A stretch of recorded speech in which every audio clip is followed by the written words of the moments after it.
Assalamualaikum warahmatullahi wabarakatuh. Alhamdulillahirabbil alamin wa bihi nasta'in wa ala umuri dunya waddin. Wassalatu wassalamu asyrofil anbiya'i wal mursalin sayyidina Muhammadin wa ala alihi washabihi ajmain amma ba'du. Segala puji bagi Allah Subhanahu wa taala, Sang Penguasa alam semesta.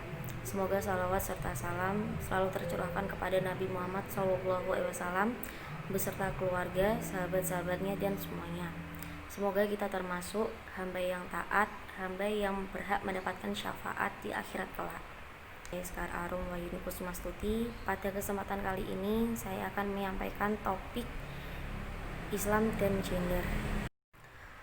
Pertama-tama saya akan menjelaskan definisi gender menurut para ahli. Kata gender dalam bahasa Indonesia berasal dari bahasa Inggris yang secara harfiah gender berarti jenis kelamin. Menurut Helen Tierney, gender adalah suatu konsep kultural yang berupaya membuat pembedaan atau distinction dalam hal peran, perilaku, mentalitas, dan karakteristik emosional antara laki-laki dan perempuan yang berkembang dalam masyarakat. Menurut Mansur Faqih, gender adalah suatu sifat yang melekat pada laki-laki maupun perempuan yang dikonstruksikan secara sosial maupun kultural. Menurut Nasaruddin Umar, bahwa gender adalah konsep kultural yang digunakan untuk memberi identifikasi perbedaan dalam hal peran, perilaku, dan lain-lain antara laki-laki dan perempuan yang berkembang di dalam masyarakat yang didasarkan pada rekayasa sosial. Menurut Hilary M. Lipps, mengartikan gender sebagai harapan-harapan budaya terhadap laki-laki dan perempuan.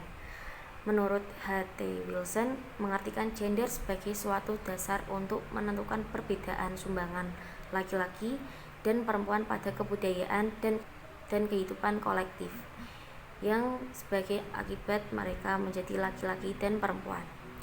Menurut Oakley 1972, berarti perbedaan atau jenis kelamin yang bukan biologis dan bukan kodrat Tuhan.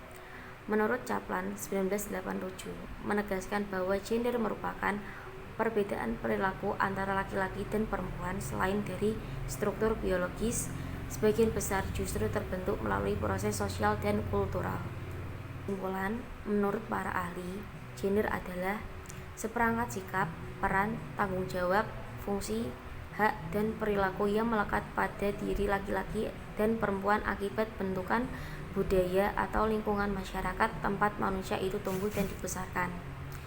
Lalu definisi secara umum, gender dimaknai sebagai perbedaan yang bersifat sosial budaya yang merupakan nilai yang mengacu pada sistem hubungan sosial yang membedakan fungsi serta peran perempuan dan laki-laki dikarenakan perbedaan biologis atau kodrat yang oleh masyarakat kemudian dibakukan menjadi budaya dan seakan tidak lagi bisa ditawar.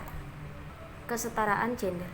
Kesetaraan gender adalah kesamaan kondisi bagi laki-laki dan perempuan untuk memperoleh kesempatan serta hak-haknya sebagai manusia agar mampu berperan dan berpartisipasi dalam kegiatan politik, hukum, ekonomi, sosial budaya, pendidikan dan pertahanan dan keamanan nasional (Hankamnas), serta kesamaan dalam menikmati hasil pembangunan.